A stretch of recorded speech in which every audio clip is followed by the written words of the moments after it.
Hello everyone, my self Abrar sir. कैसे हो आप सभी? उम्मीद करता हूँ आप सभी खुश होंगे, स्वस्थ होंगे और आपके परिवार में भी सभी स्वस्थ होंगे। और आज की इस वीडियो में हम शुरू करने जा रहे हैं क्लास 10th केमिस्ट्री का चैप्टर नंबर 3, धातु और अधातु। ये चैप्टर वेरी मोस्ट इम्पोर्टेंट है क्योंकि कॉम्पिटिटिव एग्जाम्स में यहाँ से मैक्सिमम क्वेश्चंस पूछे जाते हैं। और इस चैप्टर के इम्पोर्टेंस को देखते हुए और चलिए देखते हैं कि इस चैप्टर में हमें क्या क्या पढ़ना है। चैप्टर नंबर 3 का क्या नाम है? धातु और अधातु। सो स्टूडेंट्स, अब तक प्रकृति में 118 तत्वों की खोज हो चुकी है। उनमें से कुछ तत्व धातु है और कुछ तत्व अधातु है और कुछ तत्व उपधातु है। तत्वों में से धातु, अधातु या फिर उपधातु की पहचान करने के लिए इनमें कुछ क्वालिटीज़ होती हैं। उन क्वालिटीज़ के बेस पर हम ये पहचान करते हैं कि कोई भी तत्व धातु होगा, अधातु होगा या फिर उपधातु होगा। और अब हम ये सीखेंगे कि 118 तत्वों में से ऐसी कौन कौन सी क्वालिटीज़ हैं, ऐसे कौन कौन से लक्षण हैं, ऐसे कौन कौन से गुण हैं, ऐसी कौन कौन सी विशेषताएं हैं जो धातु के अंदर उपस्थित होती है। चलिए उन क्वालिटीज़ को देख लेते हैं।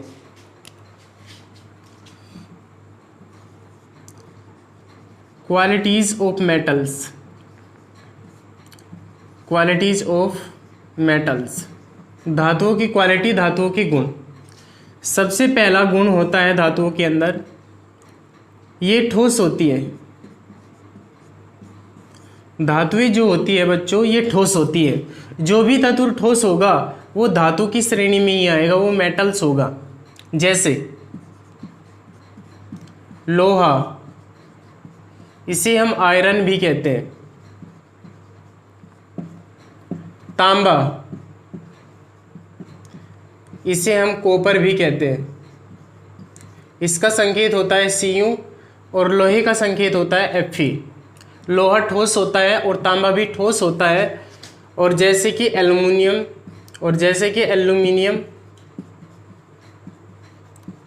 एल्युमिनियम का संकेत होता है Al। तो बच्चों, जो धातुएं होती है, जो मेटल्स होती है, ये सॉलिड होती है, ये ठोस होती है। जैसे लोहा, तांबा या फिर एल्युमिनियम। सेकंड क्वालिटी जो होती है मेटल्स के अंदर, ये विद्युत की सुचालक होती है। ये विद्युत की क्या होती है? सुचालक होती है। जो धातुएं होती है ये विद्युत की सुचालक होती हैं। जैसे चांदी, इसे हम सिल्वर भी कहते हैं। इसका संकेत होता है Ag। तांबा, इसे हम कॉपर भी कहते हैं, संकेत होता है Cu। एंड एल्यूमिनियम, सिंबल होता है इसका Al। देखिए, जो चांदी होती है ये भी विद्युत की सुचालक होती है।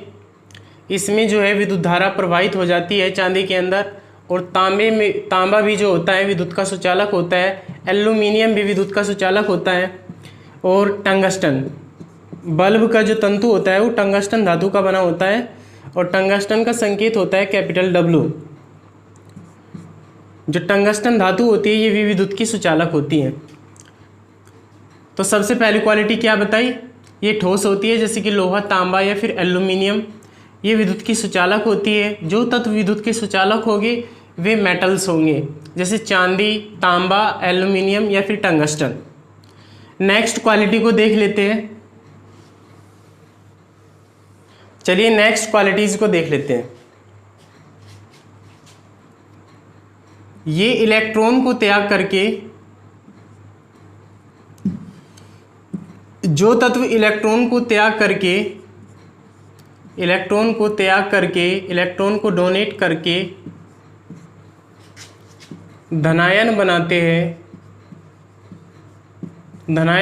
हैं, वे मेटल्स होते हैं, वे धातु होते हैं। हाइड्रोजन को छोड़ना है हमें। हाइड्रोजन को छोड़कर, हाइड्रोजन की प्रकृति होती है गैसीय, इसलिए ये अधातु होता है। तो हाइड्रोजन को हमें छोड़ना है। हाइड्रोजन को छोड़कर जितने भी एलिमेंट है जो इलेक्ट्रॉन को त्याग करके धनायन बनाते हैं वे सभी मेटल्स होते हैं। जैसे सोडियम, सोडियम का परमाणु क्रमांक 11 होता है। जब हम इसका इलेक्ट्रॉनिक विन्यास करेंगे तो पहली कक्षा में 2 इलेक्ट्रॉन, दूसरी में 8 आएंगे और तीसरी कक्षा में 1 इलेक्ट्रॉन। 2 और 8 10 और 11 इलेक्ट्रॉन कंप्लीट हो चुके हैं। सोडियम की बाहरी कोश में 1 इलेक्ट्रॉन है जो कि 4 से कम है, इसलिए यह एक इलेक्ट्रॉन को डोनेट करेगा और धनायन बन जाएगा Na+। तो धनायन क्या बनेगा? Na+। तो सोडियम ने इलेक्ट्रॉन को त्याग कर धनायन बनाया, इसलिए जो सोडियम है वो भी मेटल है। सेकंड को देख लेते हैं, मैग्नीशियम। मैग्नीशियम का परमाणु क्रमांक होता है 12, इलेक्ट्रॉनिक विन्यास करेंगे 2 8 2, तो 2 इलेक्ट्रॉन को ये भी डोनेट कर देगा, तो Mg+2, ये भी मेटल है। थर्ड को देख लेंगे, एल्यूमिनियम। परमाणु क्रमांक कितना होता है? 13, इलेक्ट्रॉनिक विन्यास करेंगे 2 8 3, बाहरी कोश में 4 से कम इलेक्ट्रॉन है तो डोनेट करेगा, इलेक्ट्रॉनों को डोनेट करेगा। और तो एल्यूमिनियम पे कितना चार्ज होगा? Al+3। तो वे तत्व जो इलेक्ट्रॉनों को त्याग कर धनायन बनाते हैं, वे सभी तत्व, वे सभी एलिमेंट्स कहलाते हैं मेटल्स, यानी धातु। चलिए नेक्स्ट क्वालिटीज को देख लेते हैं। जिन तत्वों में एक विशेष प्रकार की चमक होती है, जिन तत्वों में एक विशेष प्रकार की चमक होती है वे भी मेटल्स होते हैं, जैसे सोना, इसे हम बच्चों गोल्ड भी कहते हैं, संकेत होता है Au। चांदी, इसे हम सिल्वर भी कहते हैं, संकेत होता है Ag। प्लेटिनम,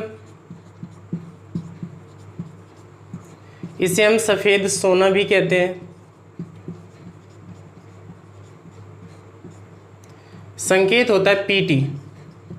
तो इनमें एक विशेष प्रकार की चमक होती है, इसलिए ये सभी जो तत्व हैं, सोना, चांदी या फिर प्लेटिनम, ये सभी मेटल्स है। नेक्स्ट क्वालिटी को देख लेते हैं। नेक्स्ट क्वालिटी इज, ये आघात वर्धनीय होते हैं, ये आघात वर्धनीय होते हैं या ये आघात वर्धन्यता का गुण रखते हैं। अब ये आघात वर्धन्यता होता क्या है, इसको भी हम समझ लेते हैं। ये एक ऐसी क्वालिटी है धातुओं की। आघात का मतलब क्या होता है? आघात का मतलब होता है चोट मारना, और वर्धन्यता का मतलब वृद्धि करना या फिर फैलाना। तो वे तत्व जिन्हें हम चोट मार करके फैला सकते हैं, उनके क्षेत्रफल में वृद्धि कर सकते हैं, तो वे सभी तत्व आघात वर्धन्यता का गुण रखते हैं। जैसे सोना,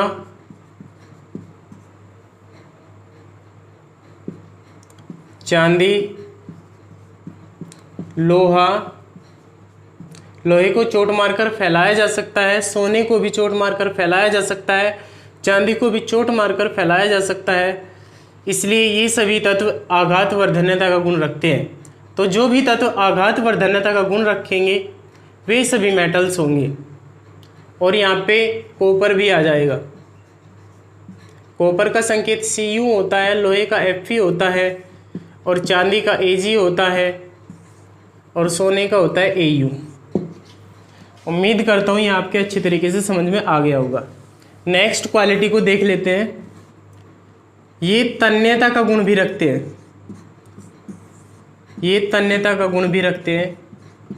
तो जो मेटल्स होती है वे तन्यता का गुण भी रखती है। अब ये तन्यता होता क्या है बच्चों? तन्यता वह क्वालिटी है जिसमें किसी भी तत्व को खींच करके उसकी लंबाई में वृद्धि करते हैं, या उसकी लंबाई में वृद्धि की जाती है, या फिर उसके तार बनाए जा सकते हैं। जैसे आप सभी जानते हो कि जो तांबा होता है, तांबे के तार बनाए जा सकते हैं, तांबा या फिर कॉपर। तांबे के तार बनाए जाते हैं, लोहे के तार बनाए जाते हैं, लोहा या फिर आयरन, लोहा या फिर आयरन, इसके तार बनाए जा सकते हैं। ऐसे ही आपने एल्यूमिनियम के तार सुना होगा, एल्यूमिनियम की डोरी, एल्यूमिनियम, ठीक है। वे तत्व जिन्हें खींच करके उनकी लंबाई में वृद्धि की जाती है, तो वे सभी एलिमेंट तन्यता का गुण रखते हैं। तो उम्मीद करता हूँ ये आपके अच्छे तरीके से समझ में आ गया होगा। तन्यता का मतलब होता है खींचकर लंबा करना। कोई भी तत्व है, अगर उसे हम खींचकर उसकी लंबाई में वृद्धि कर रहे हैं, अर्थात कहने का मतलब है उनके हम तार बना रहे हैं, तो वे सभी तत्व तन्यता का गुण रखेंगे। और जो मेटल्स होती हैं उनमें तन्यता का गुण होता है, जैसे कि तांबा, लोहा या फिर एल्युमिनियम ETC। और जो क्वालिटीज़ हमने आपको बताई वे सभी क्वालिटी धातुओं की है। इन क्वालिटीज़ की बेस पर हम धातुओं की पहचान कर सकते हैं कि कोई भी तत्व धातु होगा या फिर नहीं। तो धातुओं के अंदर कौन कौन सी क्वालिटी होती है? सबसे पहली क्वालिटी ये ठोस होती है, दूसरी क्वालिटी ये विद्युत की सुचालक होती है, और तीसरी क्वालिटी जो धातुओं के अंदर उपस्थित होती है इनमें एक विशेष प्रकार की चमक होती है। फोर्थ क्वालिटी क्या होती है? ये आघात वर्धनता का गुण रखते हैं और ये तन्यता का भी गुण रखते हैं, अर्थात इनके हम तार बना सकते हैं। तो ये सारी की सारी क्वालिटी धातु के अंदर उपस्थित होती हैं। और चलिए वेरी मोस्ट इम्पोर्टेंट क्वेश्चंस को देख लेते हैं जो धातु से रिलेटेड होते हैं। Important questions. सबसे हल्की धातु, सबसे हल्की धातु होती है बच्चों लिथियम। सबसे हल्की धातु होती है लिथियम, और लिथियम का संकेत होता है Li। सेकेंड इज सबसे कठोर धातु, सबसे कठोर धातु प्लेटिनम, संकेत होता है Pt। इसे हम सफ़ेद सोना भी कहते हैं। थर्ड इज सबसे भारी धातु, सबसे भारी धातु का नाम बताइए। सबसे भारी धातु, सबसे भारी धातु कौन सी होती है? ये होती है बच्चों ओस्मियम, और संकेत होता है OS। नेक्स्ट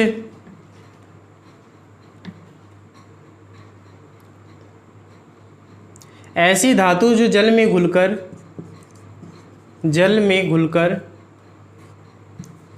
ऐसी धातु जो जल में घुलकर उसे दूषित कर देती है, उसे खराब कर देती है। तो कुछ ऐसी भारी धातुएं होती है, कुछ भारी धातुएं होती है जो जल में घुलकर उसे दूषित कर देती है, जैसे कि कैडमियम, संकेत होता है CD, पारा Hg, और एक मेटल्स और होती है इसमें Pb, लेड सीसा। ये तीनों की तीनों मेटल जल में घुलकर जल को दूषित कर देती है। जल को क्या कर देती है? जल को दूषित कर देती है। कैडमियम और पारा, जिसे हम मरकरी भी कहते हैं, इससे क्या होते हैं? इससे गुर्दों को हानि पहुंचती है। कैडमियम और पारा मेटल्स ऐसी होती हैं, ये जल में घुल करके जल को दूषित कर देती है, और जो भी उस जल को पीता है उस व्यक्ति का क्या होता है? उसके जो गुर्दे होते हैं उनको हानि पहुंचती है। ऐसी होती है लेड Pb, जिसे हम लेड या फिर सीसा कहते हैं।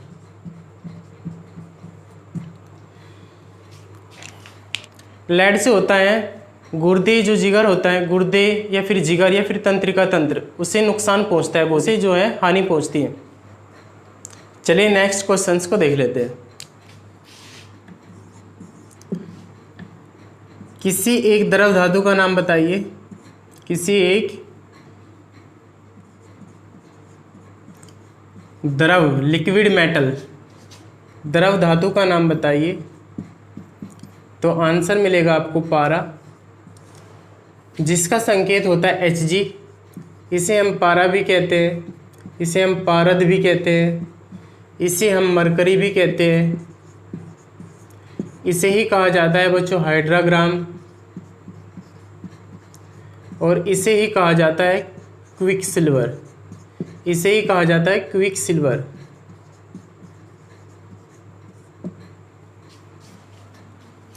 नेक्स्ट इज चांदी की चम्मच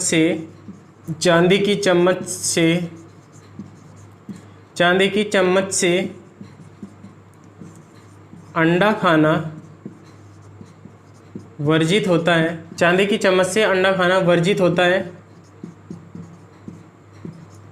क्यों होता है? क्योंकि अंडे के अंदर उपस्थित होता है सल्फर या गंधक। क्या होता है? सल्फर या गंधक। और जो चांदी जो होती है बच्चों Ag, ये सल्फर से क्रिया करके काले रंग का सिल्वर सल्फाइड जो सब्सटेंस है सिल्वर सल्फाइड बना देती है काले रंग का। और इससे क्या होता है, जो चांदी की जो चम्मच है ये नष्ट हो जाती है। ठीक है, चांदी की चम्मच से अंडा खाना वर्जित होता है क्योंकि अंडे में उपस्थित होता है सल्फर एलिमेंट, सल्फर या गंधक। और जो चांदी होती है ये सल्फर से रिएक्शन करके एक काले रंग का पदार्थ बना देती है सिल्वर सल्फाइड, और इसके बनने की वजह से जो चांदी की चम्मच है ये नष्ट हो जाती है। ये आपको याद रखना है। चलिए नेक्स्ट क्वेश्चंस को देख लेते हैं।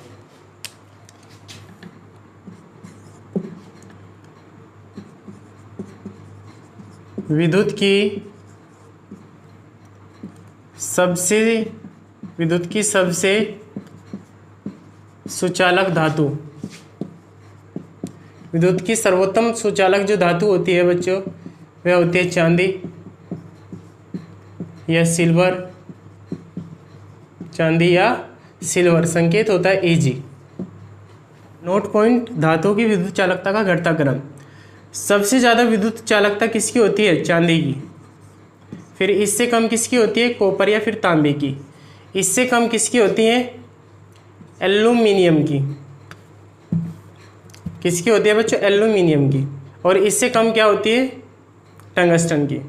सबसे ज़्यादा जो विद्युत चालकता होती है चांदी की होती है, सेकंड नंबर पर तांबे की होती है, थर्ड नंबर पर होती है एल्यूमिनियम की, और फोर्थ नंबर पर होती है टंगस्टन की, जिसका संकेत होता है कैपिटल W। जो विद्युत बल्ब का तंतु होता है वह टंगस्टन धातु का बना होता है।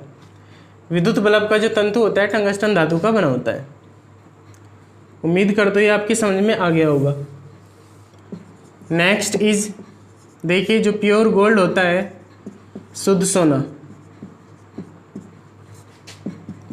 ये होता है 24 कैरेट, 24 कैरेट के इक्वल होता है। 24 कैरेट ही प्योर गोल्ड होता है, शुद्ध सोना होता है। लेकिन यह आभूषण बनाने के योग्य नहीं होता। आभूषण जो बनाए जाते हैं बच्चों, सोने के जो आभूषण बनाए जाते हैं वो बनाए जाते हैं 22 कैरेट से। सोना जो होता है, शुद्ध सोना जो होता है बहुत ही मुलायम होता है। इसको कठोर बनाने के लिए उसमें चांदी या फिर तांबा मिलाया जाता है। चांदी या तांबा मिलाया जाता है, ये भी आपको याद रखना है। चलिए नेक्स्ट क्वेश्चंस को देख लेते हैं।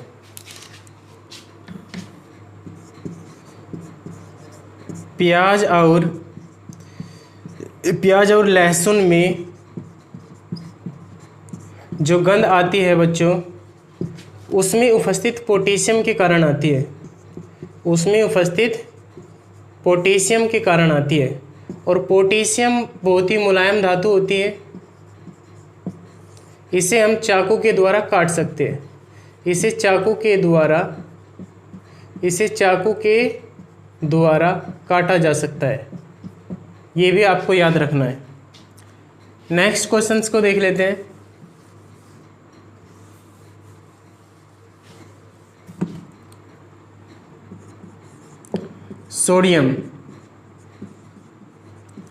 सोडियम का संकेत होता है Na, परमाणु क्रमांक होता है 11, परमाणु भार होता है इसका 23। सोडियम को किस में रखा जाता है? तो यहाँ से एक वेरी मोस्ट इंपॉर्टेंट पर्सन बनेगा कि सोडियम को किस में रखा जाता है। सोडियम को रखा जाता है कीरोसिन में डुबोकर। कीरोसिन किसको कहते हैं? मिट्टी के तेल को। मिट्टी के तेल को। तो मिट्टी के तेल में किस तत्व को रखा जाता है? सोडियम को रखा जाता है। सोडियम एक ऐसी मेटल है जो जल में आग लगा देती है। जल में क्या कर देती है? आग लगा देती है। सोडियम मेटल जल में आग लगा देती है या सोडियम मेटल जल के ऊपर तैरती रहती है? ऐसी धातु का नाम बताइए जो जल के ऊपर तैरती रहती है, तो वह है सोडियम, जिसका संकेत होता है Na। सोडियम को किस में रखा जाता है? सोडियम को मिट्टी के तेल में रखा जाता है। लोहा या फिर आयरन, इसका संकेत होता है Fe। लोहे की कमी से कौन सा रोग हो जाता है? लोहे की कमी से हो जाता है बच्चों एनीमिया रोग। लोहे की कमी से एनीमिया रोग हो जाता है और इसे कहते हैं हम खून की कमी। खून की कमी, लोहे की कमी से एनीमिया रोग हो जाता है और लोहे की अधिकता से लोहमयता रोग हो जाता है। लोहमयता रोग हो जाता है। लोहे की कमी से एनीमिया रोग हो जाता है। लोहे की कमी से एनीमिया या फिर खून की कमी जो होती है रोग हो जाता है। लोहे की कमी से एनीमिया रोग हो जाता है और लोहे की अधिकता से लोहमयता रोग हो जाता है। नेक्स्ट को देख लेते हैं। मानव शरीर में कॉपर की अधिकता से, कॉपर होता है Cu, कॉपर की अधिकता से कौन सा रोग हो जाता है? तो इससे हो जाता है बच्चों विल्सन नामक रोग। विल्सन नामक रोग हो जाता है। ठीक है, मानव शरीर में कॉपर की अधिकता से कौन सा रोग हो जाता है? विल्सन रोग हो जाता है। नेक्स्ट पॉइंट देख लेते हैं। फ्लैश जो बल्ब होते हैं, फ्लैश बल्बों में किसका तार रखा जाता है? तो फ्लैश बल्बों में रखा जाता है बच्चों मैग्नीशियम का तार। मैग्नीशियम धातु का तार रखा जाता है फ्लैश बल्बों में। नेक्स्ट को देख लेते हैं।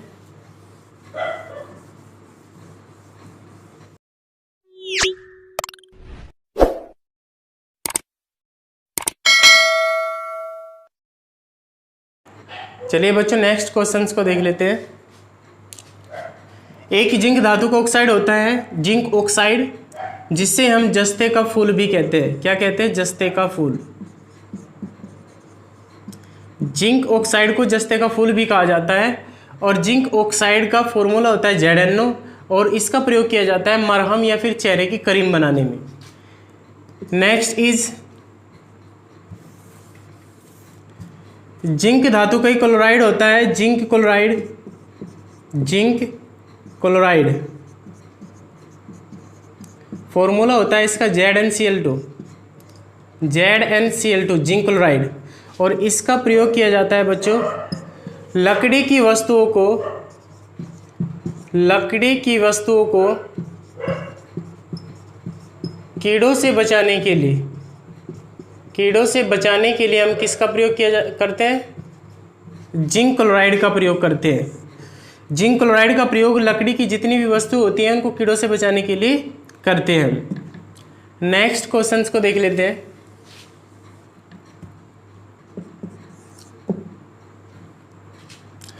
सिल्वर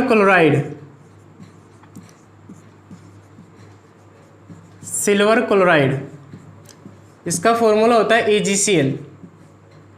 सिल्वर क्लोराइड का प्रयोग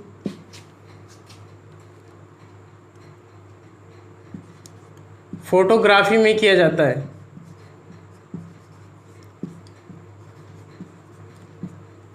सिल्वर क्लोराइड का प्रयोग फोटोग्राफी में किया जाता है और इसे हम हॉर्न सिल्वर के नाम से भी जानते हैं।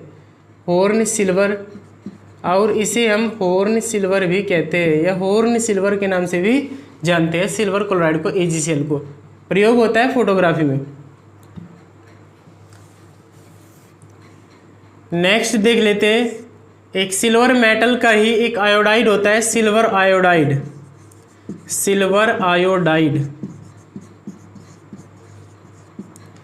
फॉर्मूला होता है AgI। सिल्वर आयोडाइड का प्रयोग कृत्रिम वर्षा कराने में किया जाता है। कृत्रिम वर्षा कराने में कृत्रिम वर्षा कराने में सिल्वर आयोडाइड का प्रयोग किया जाता है। ये वेरी मोस्ट इंपोर्टेंट क्वेश्चन है एग्जाम्स के पॉइंट ऑफ व्यू से, इनको आपको याद करना है बहुत अच्छे तरीके से। तो सिल्वर आयोडाइड का फॉर्मूला क्या होता है, AgI, और इसका प्रयोग किया जाता है कृत्रिम वर्षा कराने में। उम्मीद करता हूँ ये आपकी समझ में आ गया होगा बहुत अच्छे तरीके से। नेक्स्ट क्वेश्चन क्या बनेगा यहाँ से, पारा जो होता है, पारे में डूबी हुई धातु का जो विलयन होता है, पारे में डूबी हुई धातु का जो विलयन होता है उसे हम कहते हैं एमलगम। उसे क्या कहते हैं बच्चों, एमलगम। पारे में जब हम किसी भी धातु को डुबो देते हैं, पारे के अंदर जब हम किसी धातु को डुबो देते हैं तो वह विलयन बन जाता है एमलगम। नेक्स्ट को समझ लेते हैं। नेक्स्ट इज मिश्र धातु।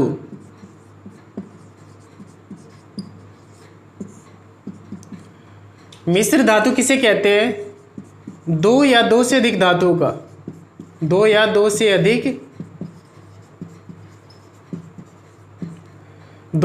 अधिक धातुओं का समांगी मिश्रण। दो या दो से अधिक धातुओं का जो समांगी मिश्रण होता है, किस प्रकार का मिश्रण, समांगी मिश्रण। दो या दो से अधिक धातुओं का जो समांगी मिश्रण होता है उसे हम मिश्र धातु कहते हैं। जैसे पीतल, पीतल क्या है, एक मिश्र धातु है। मिश्र धातु जो होता है वो दो या दो से अधिक धातुओं को मिलाकर बनी होती है। और जैसे कि पीतल जो होता है, पीतल किससे मिलकर बना होता है, कॉपर से और जिंक से। कॉपर 80% होता है और जिंक होता है 20%। ये पीतल का क्या है, संगठन है। ठीक है, तो पीतल किस से मिलकर बना होता है, कॉपर से और जिंक से। कॉपर 80% होता है और जिंक होता है 20%। नेक्स्ट मिश्र धातु को देख लेते हैं, जैसे कि कांसा, जिससे बंदूक के कारतूस जो है कांसे से ही बनते हैं। कांसा जो होता है ये कॉपर से मिलकर बनता है और टिन से। कॉपर इसमें 88% होता है और टिन होता है 12%। तो ये कांसे का क्या हुआ, संगठन हुआ। कॉपर 88%, 88% और टिन होता है 12%, 12%। और इससे क्या बन जाता है, कांसा मिश्र धातु बन जाती है। नेक्स्ट को देख लेंगे यहाँ पे, जर्मन सिल्वर।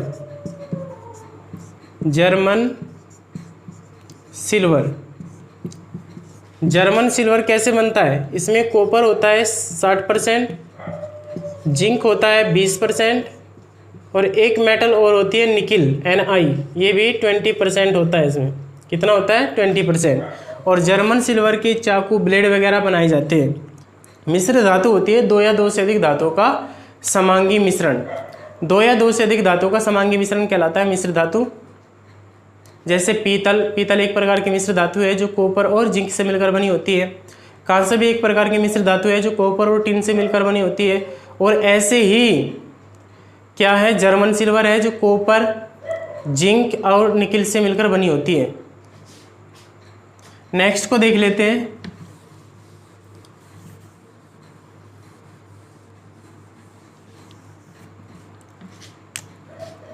नेक्स्ट मिश्र धातु को देखेंगे।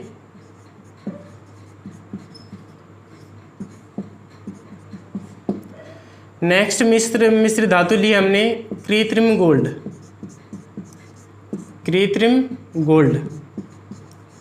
कृत्रिम गोल्ड किस से मिलकर बनता है, इसमें होता है बच्चों कॉपर 90% और एक मेटल और होती है इसमें, एल्यूमिनियम, ये होता है 10%।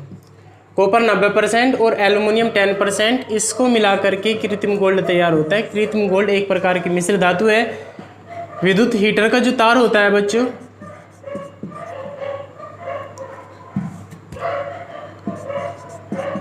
विद्युत हीटर का जो तार होता है वो नाइक्रोम मिश्र धातु का बना होता है। किसका बना होता है, नाइक्रोम एक प्रकार की मिश्र धातु है। और नाइक्रोम के अंदर कौन कौन सी धातु होती है, एक तो होती है बच्चों इसमें निकिल, एक होती है क्रोमियम और एक और होती है लोहा। निकिल, क्रोमियम और लोहा, इनको मिला करके नाइक्रोम तैयार होता है। नाइक्रोम मिश्र धातु तैयार होती है जिसका प्रयोग विद्युत हीटर के तार में किया जाता है। विद्युत हीटर का जो तार होता है नाइक्रोम मिश्र धातु का बना होता है। नाइक्रोम किससे मिलकर बनता है? निकिल से, क्रोमियम से और लोहे से, Fe से। उम्मीद करता हूँ ये भी आपकी समझ में आ गया होगा। नेक्स्ट देख लेते हैं फ्यूज तार। फ्यूज तार भी एक प्रकार की मिश्र धातु होती है और फ्यूज तार के अंदर क्या क्या होता है? इसके अंदर होता है टिन। टिन का संकेत Sn होता है और एक मेटल और होती है इसमें Pb, लेड बोलते हैं हम जिसको। टिन प्लस लेड को मिला करके फ्यूज तार बनता है और फ्यूज तार एक प्रकार की मिश्र धातु है। एक मेटल होती है लोहा, लोहा या फिर आयरन। बच्चों लोहे का ही एक सल्फाइड होता है जिसे हम आयरन सल्फाइड या फिर आयरन पायराइट कहते हैं और इसका फॉर्मूला होता है FeS2। इसे कहा जाता है बच्चों झूठा सोना, झूठा सोना या फिर बेवकूफ़ों का सोना।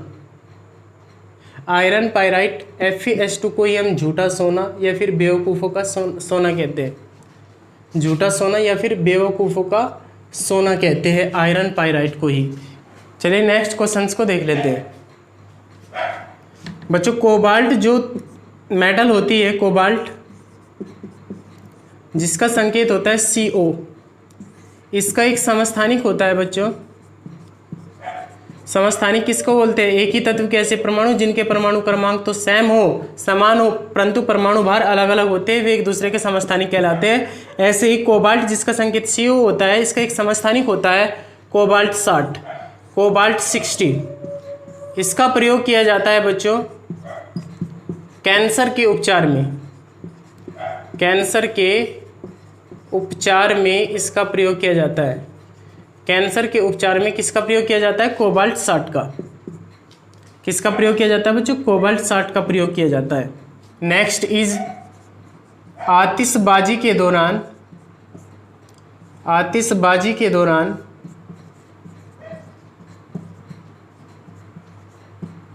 आतिशबाजी के दौरान हरा रंग बेरियम की उपस्थिति के कारण होता है। बेरियम होता है Ba, बेरियम की उपस्थिति के कारण होता है। देखिए शादी विवाह में आतिशबाजी का प्रयोग किया जाता है और जो पटाखे होते हैं उनमें से जो हरा रंग निकलता है वो बेरियम की उपस्थिति के कारण निकलता है और जो लाल रंग निकलता है, लाल चटक रंग जो होता है ये होता है बच्चों स्ट्रोंटियम के कारण। Sr होता है स्ट्रोंटियम, स्ट्रोंटियम के कारण लाल रंग निकलता है। तो आतिशबाजी में किन दो तत्वों का प्रयोग किया जाता है? आतिशबाजी में बेरियम प्लस स्ट्रोंटियम, ये दो एलिमेंट है, इनका प्रयोग किया जाता है आतिशबाजी के दौरान। बेरियम के कारण हरा रंग उत्पन्न होता है और स्ट्रोंटियम के कारण लाल रंग उत्पन्न होता है। उम्मीद करता हूँ ये भी आपकी समझ में आ गया होगा बहुत अच्छे तरीके से। बच्चों आज के लिए इस वीडियो में बस इतना ही। Thank you very much.